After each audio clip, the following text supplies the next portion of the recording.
সার্বভৌমত্ব রক্ষায় সেনা সদস্যদের সর্বদা প্রস্তুত থাকার আহ্বান প্রধান উপদেষ্টার, প্রশিক্ষণের উপর গুরুত্ব আরোপ। গণ অভ্যুত্থানে হত্যায় জড়িত থাকায় চিকিৎসক, নার্স সহ বিএসএমএমইউর 15 জন বরখাস্ত, 94তম সিন্ডিকেটের সভায় সিদ্ধান্ত। এবং মারা গেছেন বর্ষিয়ান অভিনেতা প্রবীণ মিত্র, বা জোহর বিএফডিসিতে জানাজা শেষে আজিমপুর কবরস্থানে দাফন।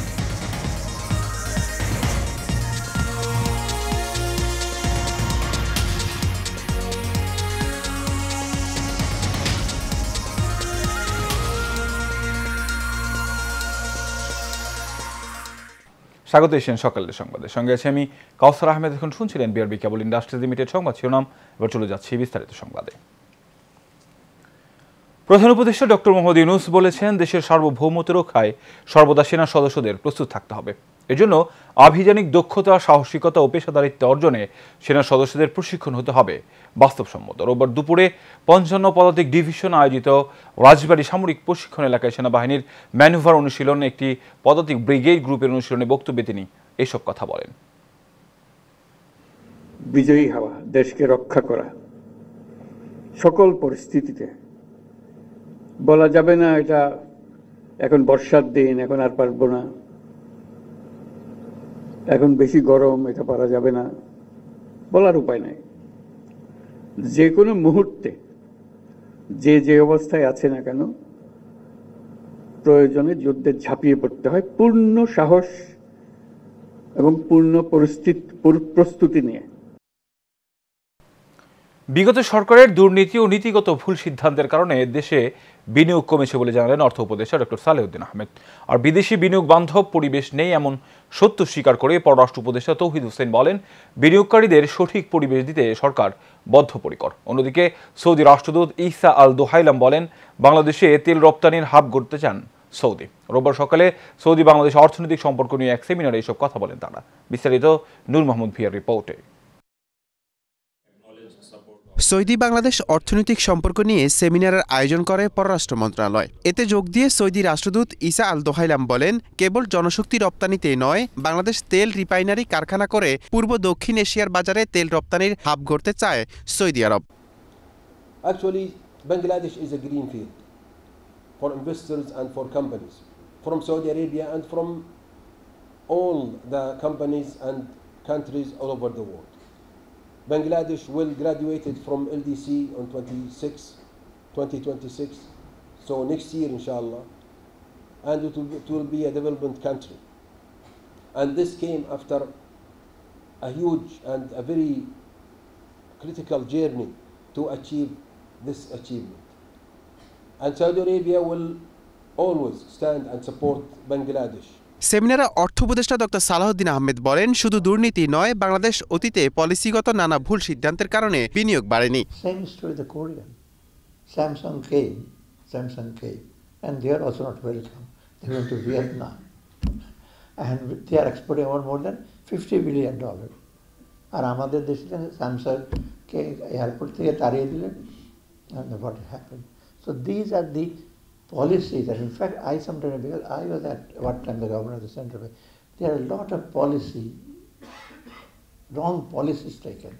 অন্তর্বর্তী সরকারের বিদেশি বিনিয়োগকারীদের সঠিক পরিবেশ দিতে বদ্ধপরিকর জানিয়ে পররাষ্ট্র উপদেষ্টা বলেন, প্রয়োজনে দেশের জন্যই জনশক্তি প্রশিক্ষণ দেওয়া হবে।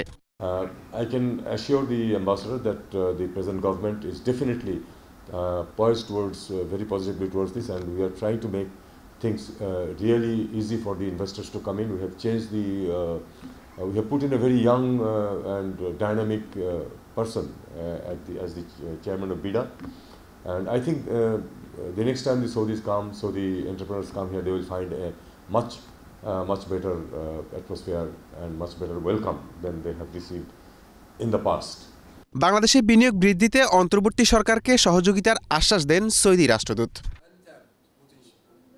নূর মোহাম্মদ ভূঁইয়া, এশিয়ান টেলিভিশন, ঢাকা। বৈষম্য বিরোধী আন্দোলনে নিহত রংপুরের বেগম রোকেয়া বিশ্ববিদ্যালয়ের শিক্ষার্থী আবু সাইদ হত্যার ঘটনায় জড়িত থাকার অভিযোগে 56 শিক্ষার্থীকে 1 ও 2 সেমিস্টার করে বহিষ্কার করার সিদ্ধান্ত নিয়েছে বিশ্ববিদ্যালয় প্রশাসন। সেই সঙ্গে 15 শিক্ষার্থীর বিরুদ্ধে মামলা করার সিদ্ধান্ত নেওয়া হয়েছে। রোববার দুপুরে বিশ্ববিদ্যালয়ের 109তম সিন্ডিকেট সভায় সিদ্ধান্ত নেওয়া হয়। পরে বিষয়টি সংবাদ সম্মেলনে নিশ্চিত করেন উপাচার্য অধ্যাপক ডক্টর শওকত আলী। এর আগে 109তম সিন্ডিকেট সভায় শৃঙ্খলা কমিটির সুপারিশ অনুযায়ী 15 জনের বিরুদ্ধে আইনি ব্যবস্থা সহ 33 জনকে 2 সেমিস্টার ড্রপ এবং 23 জনকে 1 সেমিস্টার ড্রপের সিদ্ধান্ত সিন্ডিকেট সভায় গৃহীত হয়। এছাড়াও সিন্ডিকেট সভায় ছাত্র সংসদ নির্বাচনের আগে বেরুবির কোনো ধরনের অভ্যন্তরীণ নির্বাচন হবে না বলেও সিদ্ধান্ত নিয়েছে বিশ্ববিদ্যালয় প্রশাসন। ছাত্র সংসদ নির্বাচনের রোডম্যাপ তৈরির কমিটিও করা হয়েছে। আর 33 জন শিক্ষার্থীর 2 সেমিস্টার তাদেরকে বহিষ্কার করার সিদ্ধান্ত হয়েছে। আর 1 সেমিস্টার করা হয়েছে, এখানে হচ্ছে 23 জনকে। এই হলো টোটাল 71 জন আউট অফ 72। আর একজনকে তার শৃঙ্খলা বোর্ডের সামনে সে এসে তার আত্মপক্ষ সমর্থন করেছেন। এই শিক্ষার্থীর বিরুদ্ধে কথা এখানে অভিযোগ দিয়েছিলেন, সে নিজে সহ এসে তার ব্যাপারে তথ্য প্রমাণের ভিত্তিতে অব্যাহতি দেওয়া হয়েছে। রাজনৈতিক দলগুলোর সঙ্গে কথাবার্তা বলে সেই আলোকে সরকার জুলাই গণ অভ্যুত্থানের ঘোষণাপত্রের খসড়া তৈরি করবে বলে প্রধান উপদেষ্টার প্রেস সচিব শফিকুল আলম জানিয়েছেন। রোববার সন্ধ্যায় রাজধানীর ফরেন সার্ভিস একাডেমিতে সংবাদ ব্রিফিংয়ে তিনি এই কথা বলেন। শফিকুল আলম বলেন, জুলাই ঘোষণাপত্র নিয়ে কথাবার্তা হচ্ছে এবং এটি নিয়ে কাজ হচ্ছে।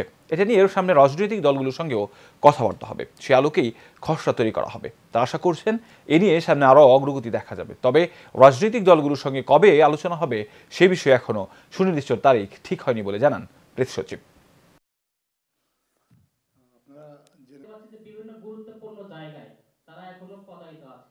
দেখা যাচ্ছে যে তারা হাত দিয়ে টেনে। জুলাই ঘোষণাপত্র নিয়ে আমরা বেশ কিছু ফোন কল পেয়েছি যে এটা কদ্দূর, এটা ডেভেলপমেন্ট কি। আমরা শুধুমাত্র এটা বলতে পারি এটা নিয়ে কথাবার্তা হচ্ছে এবং এটা নিয়ে সামনে পলিটিক্যাল পার্টিগুলোর সাথেও কথাবার্তা হবে এবং আমরা আশা করছি যে আপনারা এই বিষয়ে সামনে আরও ডেভেলপমেন্ট দেখবেন। জুলাই গণ অভ্যুত্থানে হত্যায় জড়িত থাকার অভিযোগে বঙ্গবন্ধু শেখ মুজিব মেডিকেল বিশ্ববিদ্যালয়ে কর্মরত চিকিৎসক, সিনিয়র স্টাফ ও নার্স সহ 15 কর্মকর্তা কর্মচারীকে সাময়িক বরখাস্ত করা হয়েছে। আন্দোলন চলাকালীন বিশ্ববিদ্যালয়ের কেবিন ব্লক এলাকায় এই হত্যাকাণ্ড সংঘটিত হয়। রোববার বিএসএমএমইউ রেজিস্ট্রার অধ্যাপক ডক্টর মোহাম্মদ নজরুল ইসলাম স্বাক্ষরিত এক অফিস আদেশে এই তথ্য জানানো হয়। বরখাস্ত হওয়া 2 চিকিৎসক হলেন কার্ডিওলজি বিভাগের medical officer doctor Abu Torab Ali Mim এবং চর্ম যৌন রোগ বিভাগের medical officer doctor Riaz Siddiqui Pran. Office আদেশে বলা হয়, গত 12 ডিসেম্বর অনুষ্ঠিত সিন্ডিকেটের 94তম সভার সিদ্ধান্ত মোতাবেক বৈষম্য বিরোধী ছাত্র জনতার অভ্যুত্থানে বিএসএমএমইউ বিশ্ববিদ্যালয়ের কেবিন ব্লকের সম্মুখে সংগঠিত হত্যার সঙ্গে জড়িত বিশ্ববিদ্যালয়ের 2 চিকিৎসক 15 জনকে সাময়িক বরখাস্ত করা হলো।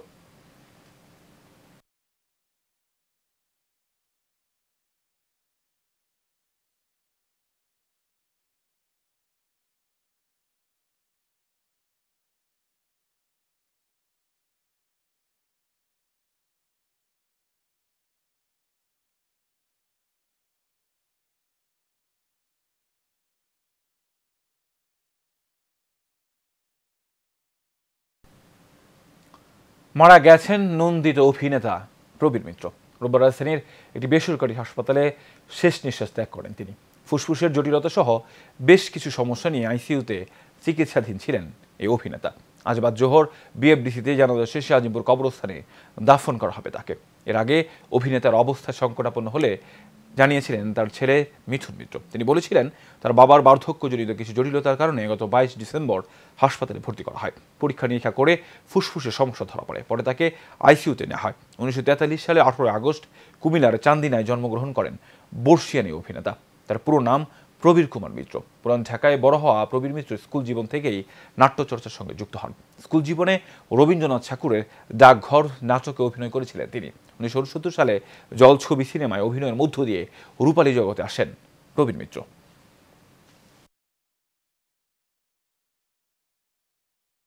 দর্শক, কিছুক্ষণ আগে উত্তরাঞ্চল থেকে শীতের খবর জানিয়েছেন সহকর্মী সুমন মণ্ডল। জি ধন্যবাদ আপনাকে। আপনি যেমনটি বলছিলেন যে গেল কয়েকদিনের শীতে কিন্তু আসলে গাইবান্ধার জনজীবন বিপর্যয় হয়ে উঠেছিল, তবে যে আজ কিন্তু আসলে যে অন্য দিনের তুলনায় কিন্তু আসলে শীতের যে প্রকোপ এটি কিন্তু তো কমেছে। তবে আসলে শীতের প্রকোপ এটি কমলেও কিন্তু যে এই যে গাইবান্ধায় যে শীতজনিত যে রোগের সংখ্যা এটি কিন্তু আসলে বৃদ্ধি পেয়েছে। তো আসলে আমি আপনাকে যেমন যদি বলি যে গাইবান্ধা যে আমি যে হাসপাতালটিতে রয়েছি গাইবান্ধা সদর হাসপাতালে, এই হাসপাতালে কিন্তু যে গত কয়েকদিনে যে শীতজনিত রোগে যেমন ডায়রিয়া যে শিশু যে রোগী এই রোগীর সংখ্যা কিন্তু বৃদ্ধি পেয়েছে। তো আমি আসলে যে চিকিৎসকদের সঙ্গে কথা বলেছি তারা আমাকে যেমনটি বলেছেন যে এইটি কিন্তু আসলে ঋতু পরিবর্তনজনিত যে ঠান্ডার কারণে এই রোগগুলোর প্রকোপ বৃদ্ধি পেয়েছে। এইবার কিন্তু যে অন্যবারের তুলনায় যে গাইবান্ধায় যে শীত বস্ত্র যে বিতরণের যে বিষয়টি, এই শীত বস্ত্র বিতরণ কিন্তু আসলে আমরা সরকারি বা বেসরকারি কোনো সংস্থার পক্ষ থেকে কিন্তু আসলে আমাদের চোখে পড়েনি। তো আমরা যে চরগুলো ঘুরে দেখেছি যে সেই চর অঞ্চলের যে মানুষগুলো রয়েছে তারা যেমনটি বলছেন যে তারা এখনও পর্যন্ত সরকারি বা বেসরকারি যে সংস্থার কাছ থেকে যে শীত বস্ত্র বা বিভিন্ন প্রকার সহযোগিতা এটিও কিন্তু পায়নি। তো আসলে যে শীত কমার সাথে সাথে যেমন যে সুখবর রয়েছে আসলে একটি কিন্তু দুঃসংবাদও রয়েছে, যেটি যে আবহাওয়া যে অধিদপ্তর বলেছেন যে আগামী 9 থেকে যে 14 তারিখ পর্যন্ত যে এটি যে শীতের প্রকোপ বৃদ্ধি পাওয়ার যে বিষয়টি এটি নিয়েও কিন্তু আসলে যে ছিন্নমূল মানুষ যারা রয়েছে খেটে খাওয়া মানুষ তারাও কিন্তু একটি দুশ্চিন্তার মধ্যে রয়েছে বলে আমাকে জানিয়েছেন। তো আসলে সব মিলে এই ছিল আমার কাছে গাইবান্ধা থেকে শীতের সবশেষ খবর। সিলেট তমাবিল মহাসড়কে রক্তাক্ত অবস্থায় সালাউদ্দিন নামে সেলুন ব্যবসায়ীর মরদেহ উদ্ধার করা হয়েছে। পুলিশ জানায় ভোরে স্থানীয়রা মহাসড়কের পাশে সালাউদ্দিনের মরদেহ দেখে পুলিশকে খবর দেয়। পরে জৈন্তাপুর মডেল থানা পুলিশ ঘটনাস্থল থেকে মরদেহটি উদ্ধার করে। প্রাথমিকভাবে ধারণা করা হচ্ছে বেপরোয়া গতির গাড়ির ধাক্কায় তার মৃত্যু হয়েছে। নিহত সালাউদ্দিন ব্রাহ্মণবাড়িয়ার মৃত খালেক মিয়ার ছেলে।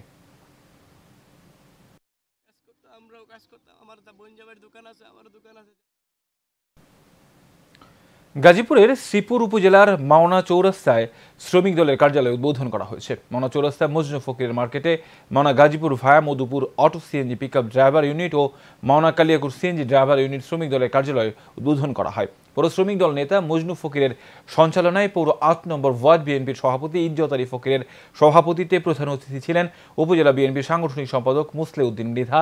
এছাড়া উপস্থিত ছিলেন তেলিহাটি ইউনিয়ন বিএনপির সাবেক সাধারণ সম্পাদক শাহজাহান মোড়ল, উপজেলা সাবেক সভাপতি আবুল কালাম বাচ্চু সহ আরও অনেকেই।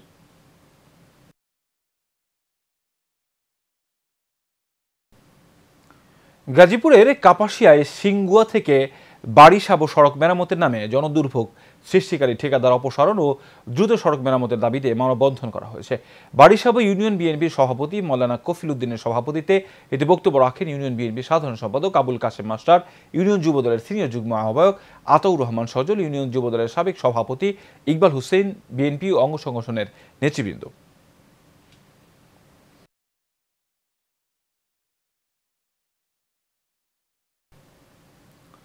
ময়মনসিংহের গফরগাঁও উপজেলা স্বাস্থ্য কমপ্লেক্সে শিশু ও নবজাতক ওয়ার্ড ও ডেন্টাল স্কেলিং মেশিন উদ্বোধন করা হয়েছে। উপজেলা নির্বাহী কর্মকর্তা রুবাইয়া ইয়াসমিন ও জেলা ভারপ্রাপ্ত সিভিল সার্জন ডাক্তার ফয়সাল আহমেদের উদ্বোধন করেন। উপজেলা স্বাস্থ্য ও পরিবার পরিকল্পনা কর্মকর্তা ডাক্তার মোহাম্মদ জামাল উদ্দিনের প্রচেষ্টায় উপজেলা স্বাস্থ্য কমপ্লেক্স এক নতুন আঙ্গিকে স্বাস্থ্যসেবা সাধারণ মানুষের কাছে পৌঁছে দেওয়ার অঙ্গীকার ব্যক্ত করেন।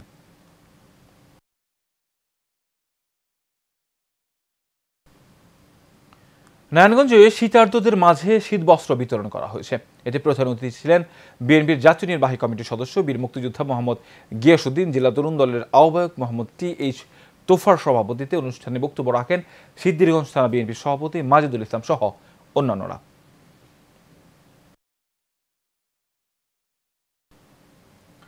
কুড়িগ্রামের নাগেশ্বরীতে শীতার্তদের মাঝে শীতবস্ত্র বিতরণ করা হয়েছে। চরাঞ্চল সহ নুন খাওয়া, ভিতর বন্ধ ও ভোগডাঙ্গা ইউনিয়নে প্রায় ৩,০০০ মানুষের মাঝে এই শীতবস্ত্র বিতরণ করা হয়। নাগেশ্বরী বণিক সমিতির সহ সাধারণ সম্পাদক সোহেলের উদ্যোগে শীত বস্ত্র বিতরণ করা হয়। এ সময় উপস্থিত ছিলেন ওল্ড ঢাকা উইথ ফোরামের সভাপতি লায়ন মোহাম্মদ আশরাফ আলী, সাধারণ সম্পাদক মোহাম্মদ ইমাম হোসাইন ও সমাজসেবক তাজুল ইসলাম সহ আরও অনেকেই।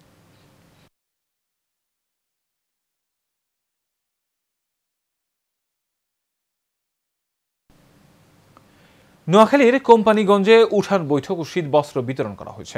উপজেলার সিরাজপুর ইউনিয়নের বিভিন্ন ওয়ার্ডে স্থানীয় বিএনপি আয়োজিত অনুষ্ঠানে প্রধান অতিথি ছিলেন কেন্দ্রীয় বিএনপির সহপল্লী উন্নয়ন বিষয়ক সম্পাদক বজলুল করিম চৌধুরী আবেদ। এ সময় উপস্থিত ছিলেন উপজেলার বিএনপি আহ্বায়ক নুরুল আলম শেখদার, যুগ্ম আহ্বায়ক মাহমুদুর রহমান রিপন সহ আরও অনেকেই।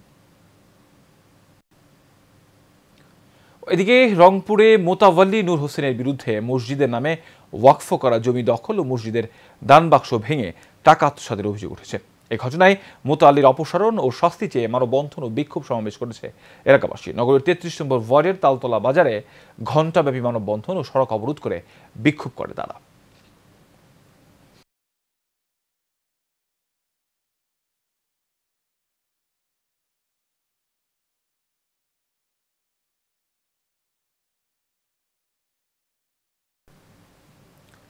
সাভারের আশুলিয়ায় ভ্রাম্যমাণ দোকান থেকে চাঁদা আদায়কে কেন্দ্র করে দুই পক্ষের বাকবিতণ্ডায় একজনকে ধারালো ছুরিকাঘাত সহ 3 নারীকে শ্লীলতাহানির অভিযোগ উঠেছে। ভুক্তভোগী পরিবার জানায় ভ্রাম্যমাণ দোকান থেকে চাঁদা আদায়কে কেন্দ্র করে রাতে আশুলিয়ার গোরাচ এলাকার ডেবুনোয়ার গার্মেন্টসের সামনে এই হামলার ঘটনা ঘটে। এই ঘটনায় 3 নারী সহ এক বৃদ্ধকে মারধর করা হয়। অভিযুক্তরা হলেন জহুরুল, শাহাদুল, রাজীব, শাকিল, রাসেল ও আসাদুল। এ বিষয়ে আশুলিয়া থানার উপপরিদর্শক মদন চন্দ্র সাহা বলেন, এই ঘটনায় থানায় অভিযোগ দায়ের করেছেন ভুক্তভোগীরা। তদন্ত শেষে ব্যবস্থা গ্রহণ করা হবে। চট্টগ্রাম জমিয়াতুল ফালাহ মসজিদে আয়োজিত 22তম ঐতিহাসিক পবিত্র দরসুল কোরআন মাহফিল অনুষ্ঠিত হয়েছে। একেএমবি এর চেয়ারম্যান আল্লামা কাজী জসিম উদ্দিনের সভাপতিত্বে এতে প্রধান অতিথি ছিলেন বাংলাদেশ আহলে সুন্নাত ওয়াল জামাতের চেয়ারম্যান সৈয়দ বাহাদুর শাহ মুজাদ্দিদি। এতে উপস্থিত ছিলেন জগন্নাথ বিশ্ববিদ্যালয়ের ইসলামিক স্টাডিজ বিভাগের সাবেক চেয়ারম্যান অধ্যাপক ডক্টর আল্লামা এম এ অদুত, আল্লামা সৈয়দ নাসিরুল হক চিশতি সহ আরও অনেকেই।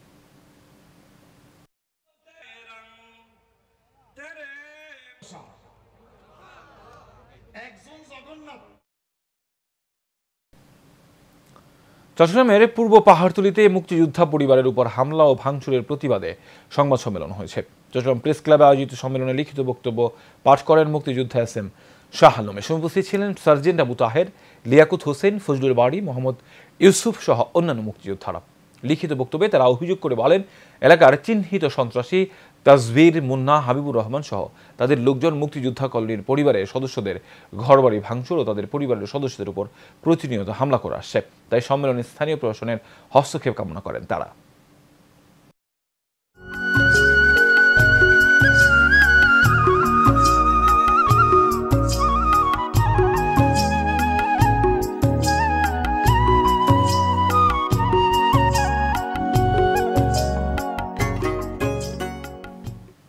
আমাদের কৃষি। গাজীপুরে কৃষকদের নিয়ে সমলয় প্রদর্শনীর আয়োজন করা হয়েছে। উপজেলা নির্বাহী কর্মকর্তা তনিমা আফরাদের সভাপতিত্বে প্রধান অতিথি ছিলেন জেলা প্রশাসক নাফিজা আরিফিন। চলতি অর্থ বছরের কৃষি প্রণোদনার আওতায় মাঠ কৃষকদের নিয়ে বি ধান 92 এর রাইস ট্রান্সপ্লান্টের মাধ্যমে ধানের চারা রোপণ বিষয়ক প্রদর্শনী করা হয়। এতে উপস্থিত ছিলেন অব্র বরাল জ্যোতি, সহকারী কমিশনার নুরি, তনিমা উর্মি সহ আরও অনেকেই।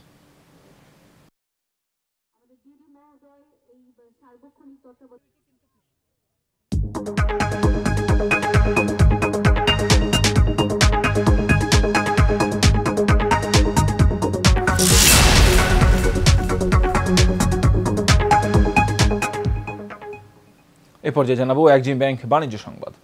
বাংলাদেশের প্রাকৃতিক সৌন্দর্যের এক লীলাভূমি চলনবিল অঞ্চল। দেশের শস্য ও মৎস্য ভাণ্ডার খ্যাত এই অঞ্চলে নতুন সম্ভাবনা দেখা দিয়েছে হাঁস পালনের। শত শত বেকার নারী পুরুষ হাঁস পালন করে আজ স্বাবলম্বী। মির্জা আব্দুর রব বুলবুলের তথ্য ছবিতে আরও জানাচ্ছেন সঞ্জিদা হক। পানি আর খোলা জায়গা হাঁস পালনের আদর্শ জায়গা, আর সেই কারণেই সিরাজগঞ্জের চলনবিল অঞ্চলে বাড়ছে হাঁস পালন। প্রাণী সম্পদ অধিদপ্তরের তথ্য অনুযায়ী 1800-র বেশি তালিকাভুক্ত হাঁস খামারি রয়েছেন এই অঞ্চলে। তালিকার বাইরে ব্যক্তি পর্যায়ে আরও 2000-এর বেশি খামারি রয়েছে। হাঁস পালনের মাধ্যমে প্রত্যক্ষ ও পরোক্ষভাবে 50 থেকে 60,000 বেকার নারী পুরুষের কর্মসংস্থান সৃষ্টি হয়েছে। বিলে পর্যাপ্ত শামুক, ঝিনুক ও ছোট মাছ থাকায় হাঁস পালনে খরচ কিছুটা কম এই অঞ্চলের মানুষের, তাই লাভের পরিমাণও বেশি। বর্তমানে ছোট বড় খামারে 22 লাখের বেশি হাঁস রয়েছে বলেও জানান খামারিরা। আমি দীর্ঘদিন যাবৎ হাঁস পালন করছি, তবে হাঁস পালনে লাভজনক একটা ব্যবসা। তো যদি কেউ খামার করার ইচ্ছুক থাকে তাহলে তাই করতে পারে। আমার এখানে 450টা হাঁস আছে। এখানে সরকার থেকে যদি কিছু আমরা ভ্যাকসিন বা ওষুধ পানির খরচাপাতি কিছু পাইতাম তাহলে আমার অনেক লাভ হতো। 240টার মতো হাঁস আছে, 160, 70, 80 এরকম ডিম আছে। স্থানীয় প্রাণী সম্পদ অধিদপ্তর বলছে আদর্শ খামার গড়ে তুলতে প্রশিক্ষণের পাশাপাশি দেয়া হচ্ছে নানা প্রণোদনা। তার সে প্রায় 4 লক্ষাধিক হাঁস পালন করা হয় এবং 200-র উপরে আমাদের মাঝারি এবং বড় আকারের হাঁস খামারি আছে যারা প্রতিনিয়ত হাঁস পালন করছেন এবং হাঁস এবং ডিম উৎপাদন করছেন। প্রাণী সম্পদ অফিস তারাস থেকে আমরা খামারিদের সর্বাত্মকভাবে সহযোগিতা করে থাকি। হাঁস পালন বাড়ানোর জন্য চলনবিল অঞ্চলের আরও 40 জন খামারিকে 20টি করে হাঁস এবং 75 কেজি করে খাবার দিয়েছে স্থানীয় প্রাণী সম্পদ অধিদপ্তর। সেই সাথে রয়েছে হাঁসের চিকিৎসার জন্য ওষুধ। তবে প্রণোদনার পরিমাণ আরেকটু বাড়ানোর দাবি করেছেন নতুন খামারিরা। সঞ্জিদা হক, এশিয়ান টেলিভিশন।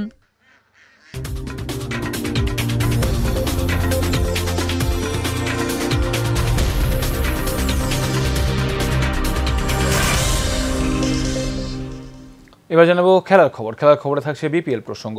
বাংলাদেশ প্রিমিয়ার লিগের সিলেট পর্ব শুরু হচ্ছে। আজ বেলা 1:30টায় প্রথম ম্যাচে মুখোমুখি হবে পয়েন্ট টেবিলের শীর্ষে থাকা রংপুর রাইডার্স ও স্বাগতিক সিলেট স্ট্রাইকার্স। দ্বিতীয় ম্যাচে সন্ধ্যা 6:30টায় একটি করে জয় পাওয়া দুর্বার রাজশাহী ফরচুন বরিশাল লড়াইয়ে নামবে। ঢাকায় প্রথম পর্বে প্রত্যাশার চেয়েও বেশি রান হয়েছে প্রতি ম্যাচে। সিলেটের উইকেটে বরাবরই ব্যাটারদের জন্য বিশেষ সুবিধা থাকে, তবে রানের হিসেবে ঢাকাকে ছাড়িয়ে যাওয়া এবার বড় চ্যালেঞ্জ হবে। এখন পর্যন্ত সর্বোচ্চ রান উইকেট 2 বাংলাদেশের। এনামুল হক বিজয় 176 রান নিয়ে সবার উপরে, 12 উইকেট পাওয়া তাসকিনের ধারে কাছেও কেউ নেই।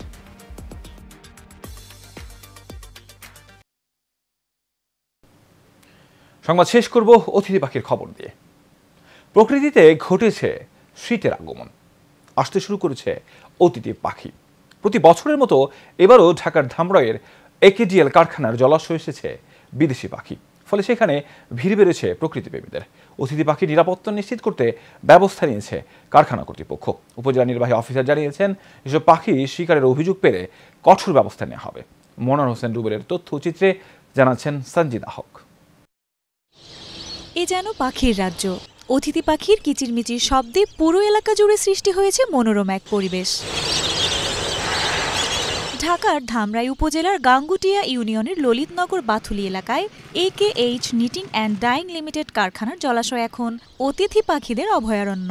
দর্শনার্থী সহ কারখানার শ্রমিকরা জানান, প্রতিদিন সকাল থেকে সন্ধ্যা পর্যন্ত হাজারো অতিথি পাখির কিচিরমিচির শব্দে মুগ্ধ তারা। যখন এই পাখিদের কলরব শুনি, আসলে অত্যন্ত আমরা চমৎকার এবং মনোমুগ্ধকর একটা পরিবেশের সৃষ্টি এখানে হয়। আমরা অত্যন্ত আনন্দিত। অতিথি পাখিগুলো যেগুলো আছে এগুলো দেখাশোনা আমি করি সকাল থেকে সন্ধ্যা পর্যন্ত, কেউ যেন ডিস্টার্ব না করে। এই প্রজেক্টের এই অতিথি পাখিগুলো আরেকটা সৌন্দর্যের প্রতীক। এদিকে অতিথি পাখিদের নিরাপত্তায় কারখানা কর্তৃপক্ষ নিয়েছে বাড়তি নিরাপত্তা ব্যবস্থা।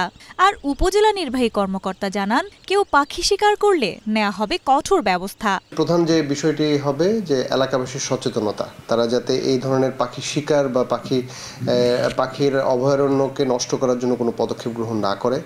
আর আমাদের সরকারের দিক থেকেও আমরা সচেষ্ট থাকবো এবং সেখানে অতিথি পাখি শিকারের বিষয়ে যদি আমাদের কাছে কোনো কমপ্লেন আসে আমরা একটা ব্যবস্থা নেব।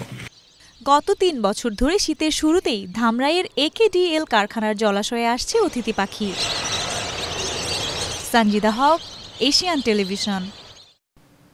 শেষ করবে এশিয়ান সকালের সংবাদ। এর আগে বিআরবি কেবল ইন্ডাস্ট্রি লিমিটেড সংবাদ শিরোনাম জানাবো আরও একবার।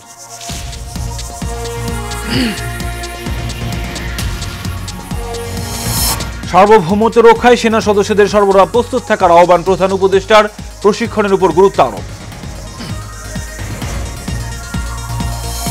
গণ অভ্যুত্থানে হত্যায় জড়িত থাকায় চিকিৎসক, নার্স সহ বিএসএমএমইউর 15 জন বরখাস্ত। 94তম সিন্ডিকেটের সভায় সিদ্ধান্ত।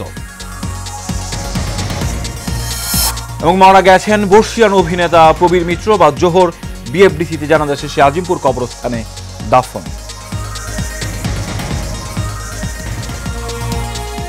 এশিয়ান সকালের সংবাদ এ পর্যন্তই। পরের সংবাদ দেখার আমন্ত্রণ রইল। ধন্যবাদ সবাই।